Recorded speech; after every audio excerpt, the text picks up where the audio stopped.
예수께서 운명하실 때 혼자 돌아가신 것이 아니었습니다. 예수님은 인류 역사의 중심에 계시지만 돌아가실 때 무대 위에 유일한 주인공의 대접을 받지 않으셨습니다.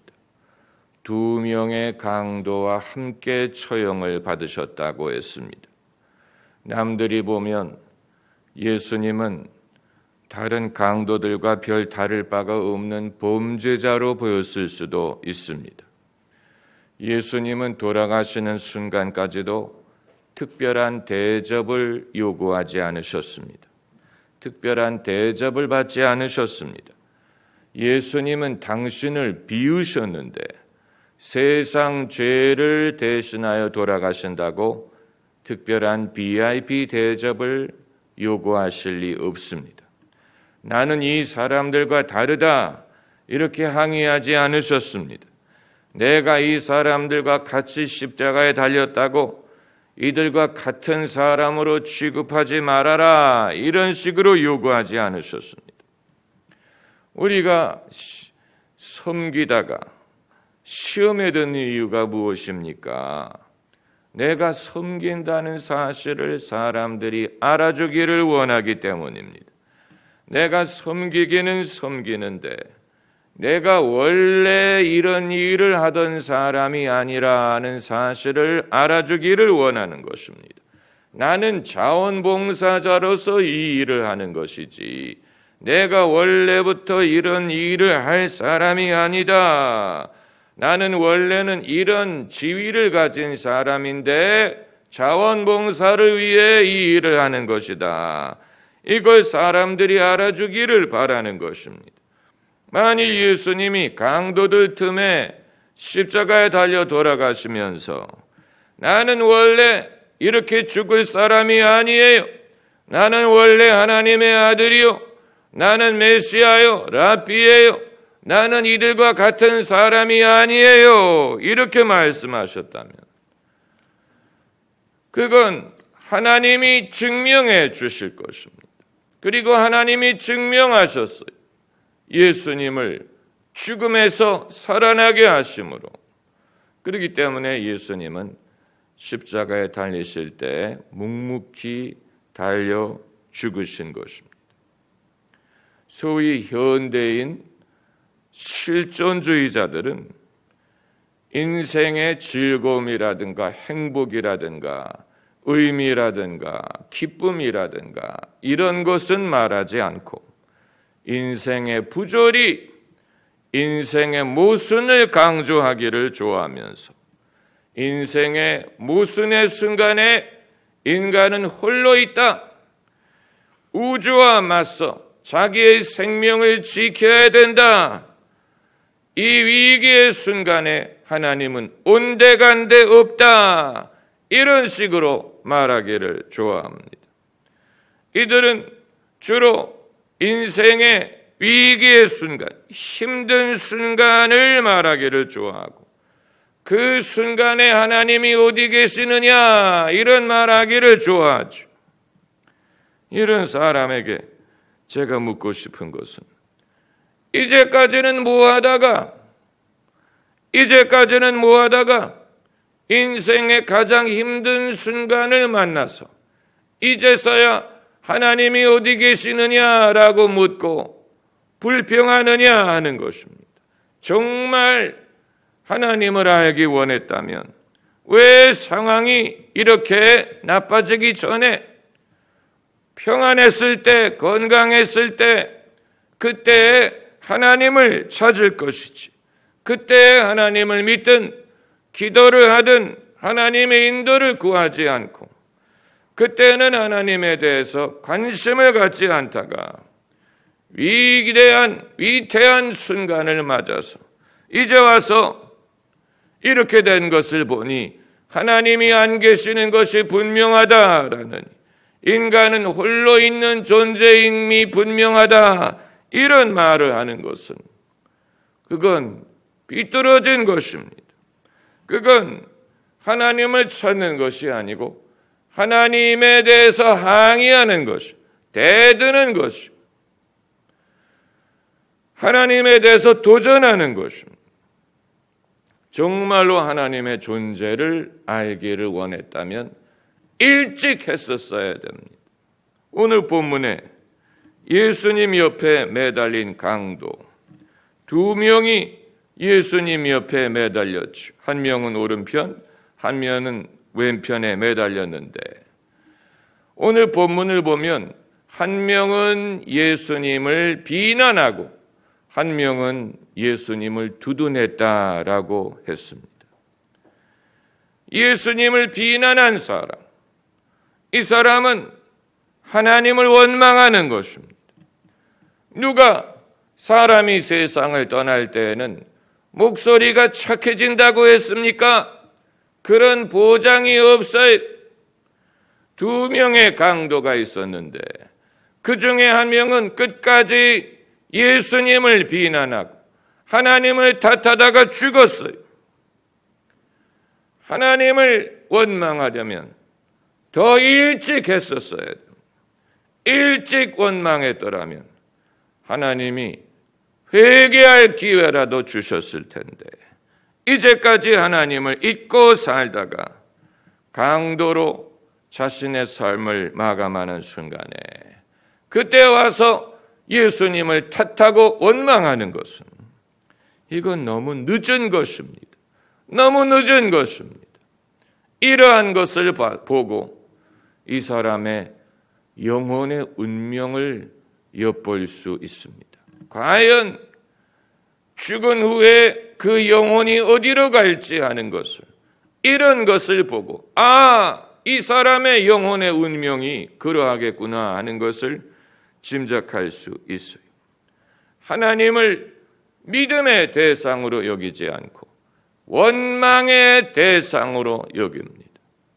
그러니까 하나님을 믿기는 믿는데 그렇다고 예배를 한다든가 높인다든가 섬기는 것이 아니고 원망의 대상, 나의 불행의 이유가 하나님에게 있다고 말하기 위해서 하나님의 존재를 필요로 하는 것입니다. 그런데 두 명 중에 한 사람은 회개를 했다고 했습니다. 우리가 당하는 이 일은 그건 당연한 것이다. 우리의 행악에 상응하는 것이거니와 이분은 의로운 분이다. 예수님을 두둔했어요. 그리고 예수님에게 부탁하기를 주여 주님 나라 임하실 때 나를 기억하소서. 얼마나 겸손한 기도입니까? 뭐라고 요구를 한 게 아니에요. 나를 천국에 가게 해달라느니 무슨 영생을 달라느니 요구를 한 게 아니고 그냥 한마디 주님 나라 임하실 때 나를 기억하소서. 주님이 나를 기억해 주시는 것만으로도 족합니다. 주님이 내 이름을 기억해 주시는 것만으로도 족합니다. 얼마나 겸손한 기도예요. 나를 기억하소서. 그리고 주님은 즉시 응답하셨죠. 주님의 응답이 즉시 임했어요. 내가 너에게 말하노니 오늘 너는 나와 함께 낙원에 있으리라. 그냥 낙원에 가리라 라고 말씀하신 게 아니고 나와 함께 낙원에 있으리라. 주님과 함께 있는 곳은 그 어디나 하늘나라에 주님이 내가 한참 기다린 후에 오랫동안 잠잔 후에 그리고 마지막 날에 낙원에 들어가리라 라고 말씀하신 게 아니고 오늘이라고 말씀하셨어요. 믿음의 시제는 항상 지금이요 오늘이 지금 믿으면 지금 하나님이 들으십니다. 내가 오늘 믿으면 오늘 낙원에 있을 수 있습니다. 그러므로 지금은 은혜 받을 만한 때요 보라 지금은 구원의 날이로다 라고 했어요. 그 낙원이 어떤 것일지는 우리가 알 수 없습니다. 주님은 그 내용을 우리에게 말씀하지 않았어요. 이 세상에서는 그냥 믿고 기다리면 돼요. 말씀하신다고 우리가 그것을 이해할 것 같지 않습니다. 사람이 몸이 없는 영혼의 상태에서 어떤 낙원을 경험할 수 있을까 하는 것은 주님이 예비하실 것입니다. 주님이 예비하십니다. 우리가 식사 초대를 받으러 갔을 때, 오늘 메뉴가 뭐예요? 오늘 디저트는 뭐예요? 어떤 재료로 준비하실 거예요? 고기가 있어요? 없어요? 이런 거 물어보지 않죠. 그건 무례한 것입니다. 식사를 초대하는 사람이 어련히 알아서 할까? 그건 물어볼 필요가 없어요. 기대하는 마음으로 가는 것입니다. 마찬가지로 주님이 내 아버지 집에는 너희가 거할 곳이 많도다. 그렇지 아니하였으면 너희에게 일렀으리라. 내가 가서 너희를 위하여 처소를 예비하면 내가 다시 와서 너희를 내게로 영접하여 나 있는 곳에 너희도 있게 하리라. 주님이 우리에게 약속하셨습니다. 그렇기 때문에 믿고 기다리면 돼. 거기에 방이 몇 개예요? 어떻게 생겼어요? 남향이에요? 서양이에요? 그거 물어보는 것은 그건 무례한 것입니다. 주님이 예비하신다고 하셨으니 예비하실 줄을 믿고, 그리고 영접하신다고 하셨으니 영접하실 줄을 믿고, 그리고 아버지 집에 예비하신 처소가 얼마나 영광스러울지는 그때 가서 보면 되는 것입니다. 그때 가면 알려주실 것입니다. 주님은 미래의 일에 대해서 미리 불필요하게 알려주시는 분이 아니에요. 다만 사람들이 믿고 기다리기를 바라시는 것이죠. 하나님이 역사하시는 방법이 그러합니다. 이스라엘 백성이 광야에 나왔을 때 그들의 궁극적인 목적지는 가나안 땅이, 가나안 땅을 하나님이 뭐라고 부르셨냐면 젖과 꿀이 흐르는 땅이라고 부르셨어요. 좋은 곳이라는 뜻이. 그러나 그 이상은 말씀하지 않으셨어요. 그 땅이 얼마나 넓을지, 거기에 가서 뭘로 먹고 살지, 이런 것에 대해서는 주님이 말씀하지 않으셨어요. 그건 이후에 알게 될 것입니다. 그 땅에 들어가면 알게 될 것입니다. 주님이 어련히 좋은 것을 준비하시지 않겠습니까? 그것을 믿어야 돼. 그것을 믿는 것으로 충분해. 거기에 가면 집이 몇 개고 집이 몇 평이고 이런 건 전혀 알 필요가 없습니다. 주님이 하신 말씀대로 젖과 꿀이 흐르는 땅, 약속의 땅, 그것만 알면 돼요. 우리의 이 영생과 천국에 대한 소망도 마찬가지. 이 두 명의 강도 중에 예수님을 원망한 사람, 이 사람이 참 무례한 것이죠. 원망을 하려면 자기를 붙잡은 병조를 원망을 하든가, 자기에게 사형을 선고한 재판장을 원망을 하든가, 아니면 자기를 십자가에 못 박는 자들을 원망을 해야지. 왜 예수님을 원망하는 것입니까? 그러나 이것이 비뚤어진 인간의 심성이, 이들이 하나님을 섬기지 않고 하나님을 따르지 않게 되니까 그 대신 하나님을 원망하는 대상으로 생각합니다. 신앙이 싫어요. 신앙에 속한 게 싫어요. 믿는 사람들이 싫어요. 이건 아주 삐뚤어진 인간의 심성. 차라리 무관심하다면 모르겠는데 하나님에 대해서도 무관심, 신앙에 대해서도 무관심하다면 차라리 쿨하지. 그러나 그게 아니고 믿지 않고 자신의 운명을 맡기지 않는 사람의 경우에는 이렇게 되는 것입니다. 그래서 이 사람이 하는 말이 내가 그리스도가 아니냐? 너와 우리를 구원하라. 말만 들으면 맞는 말이에요. 그렇지요? 당신이 그리스도가 아닙니까? 그렇다면 당신과 우리를 구원하소서. 말만 들으면 맞는 말이에요. 그러나 39절에 말하기를 비방하는 말이라고 했어요. 비방하는 말. 강도라고 무지한 게 아니었어요. 예수님이 누구신지를 들어 알고 있었습니다. 그렇기 때문에 당신이 그리스도가 아니냐라고 말한 거예요. 예수님이 누군지 들어 알고 있었어요. 그러나 알고는 있었지만 믿지는 않았어요. 세상 사람들이 예수님에 대한 지식이 절대적으로 부족해서 믿지 않는다고 생각하면 안 돼요. 예수님이 누군지를 어느 정도 알고 있는 사람들 많아요. 기독교가 무엇을 믿는지를 알고 있는 사람 많아요. 알고는 있는데 안 믿어요.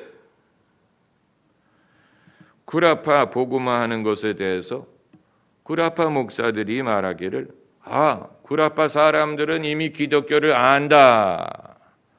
알면 뭐합니까? 믿지를 않는데. 안다고 믿는 게 아니에요. 알기는 아는데 믿지 않는 사람은 오히려 그 마음이 완악해집니다. 그래서 믿기가 더 어려워져요. 자신의 영혼에 도움이 되지 않는 방식으로 아는 것입니다. 그렇기 때문에 우리도 세상 사람들 이미 알 만큼 안다. 그렇기 때문에 복음을 전할 필요가 없다라고 생각하면 안 됩니다. 그들이 알기는 아는데 믿지를 않는다면 그건 더 심각한 문제고 그들은 다시 한번 예수 그리스도의 은혜와 예수 그리스도의 구원의 의지에 대해서 들어야 될 필요가 있는 것입니다. 이 문구만 보면 맞는 말을 했어요. 당신 그리스도가 아니요. 그러면 당신과 우리를 구원하시오. 맞는 말 같은데. 그러나 맞는 말이라면 이렇게 말하지 않습니다. 제가 누구에게 들은 가장 불쾌한 말이 뭔지 아세요? 목사라며요. 그래서 어쨌다고. 맞는 말이기는 한데 그건 믿음의 말이 아니에요. 믿음으로 그 말을 하는 게 아니고 대드는 말, 도전적인 말, 불신앙의 말이에요. 목사라며요. 그건 어쩌란 말입니까? 신앙에 대해서 묻고자 그런 말을 하는 것입니까? 기도를 부탁하기 위해 그 말을 하는 것입니까? 고백할 사연이 있기 때문에 그 말을 하는 것입니까? 그게 아니라면 그런 식으로 말하는 것은 별로 도움이 되지 않죠. 이 강도도 마찬가지. 당신 그리스도라며요. 그리스도가 아니에요. 이건 믿는다는 말입니까? 안 믿는다는 말입니까? 이건 조건부로 당신이 그리스도라면 나를 구하라. 약간 광야에서 사단이 한 말과 비슷한 말이죠. 당신이 하나님의 아들이라면 돌을 떡이 되게 하라. 이런 말과 비슷하지 않습니까? 사람이 종교적인 언어를 입에 올린다고 해서 그 사람이 다 신앙인인 것이 아니. 외국 사람들이 욕을 할 때 하나님의 이름, 예수님의 이름을 빌어서 욕을 한다는 사실을 유념해야 됩니다. 그들이 욕을 할 때, 예수님의 이름으로 욕을 할 때 그게 믿음의 고백입니까? 그렇지 않죠. 세상 사람들은 자기가 믿음을 저버려 놓고는, 그리고는 자신의 삶에 하나님이 계시지 않는 것에 대해서 하나님을 원망합니다. 여러분, 이것은 형평성의 문제도 아니고 무지함의 문제도 아니고 마음 자세의 문제예요. 아마 어떤 사람들은 이 강도들에 대해서 이들이 일평생 열악한 환경에서 살았기 때문에 이렇게 된 것이라느니, 누구는 더 믿을 수 있는 좋은 환경에 있었지만 이들은 그렇지 못했기 때문에 믿지를 못했다느니, 이런 말을 할 수 있겠지만, 여러분, 둘 다 강도고 둘 다 사형을 언도받아서 사형을 집행하고 있는데 무슨 형평성의 차이를 말할 수 있겠습니까? 둘 다 불행한 것이고 둘 다 잘못한 것입니다. 둘 다 어려운 건 마찬가지. 그런데 왜 한 사람은 예수님께 나를 기억해달라라고 부탁을 하고 다른 사람은 예수님을 비방한다는 얘기입니까? 이게 환경에 좌우되는 것입니까? 형평성에 좌우되는 것입니까? 아니에요. 그렇게 생각하는 사람은 인간의 영혼을 모르는 거예요. 인간을 모르는 거예요. 예수께서 당신을 비방하는 사람에 대해서 대꾸하지 않으셨어요. 그 사람을 설득하려고 하지 않았어요. 이 세상에 비방하는 그 수많은 사람들을 예수님이 일일이 설득하신다고 생각을 해보세요. 그렇다고 그들이 입장을 바꿀 것 같습니까?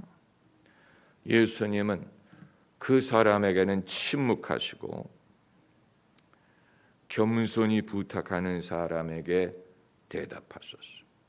여러분, 이것이 하나님이 역사하시는 방법. 대드는 사람에게 하나님이 설득하지. 하나님은 교만한 자를 대적하시나 겸손한 자에게 은혜를 베푸시느니라. 응답을 받기를 원하면 겸손해야 돼. 겸손한 기도가 하나님의 마음을 움직여. 겸손한 마음이 하나님의 마음을 움직여. 잠재적으로는 세상 모든 사람들이 구원을 받을 수 있습니다. 왜냐하면 예수님이 세상 죄를 지고 가셨기 때문에 잠재적으로는 세상 모든 사람이 구원을 받을 수 있어요. 그러나 실제로 모든 사람이 구원을 받느냐? 아닙니다. 그렇지 않습니다. 일부분만 구원을 받습니다. 하나님이 없어서 그런 게 아니에요. 우리는 평소에 은혜 받을 만한 때에 은혜를 받아야 됩니다. 평소에 하나님을 찾을 만한 때에 하나님을 찾아야 돼요. 평소에 기도할 수 있을 때 기도를 해놔야 돼요. 평소에 믿음을 준비해야 돼요. 평소에 내 등에 기름을 채워놔야 됩니다. 그리고 자신을 하나님 앞에 낮추어서 기도해야 됩니다. 계시다면 내게 이렇게 저렇게 해달라. 그건 겸손한 기도가 아니에요. 계시오니 내가 믿사오니 나를 기억하옵소서. 그것이 겸손한 기도. 그리고 주님은 곧 응답하실 것입니다. 할렐루야.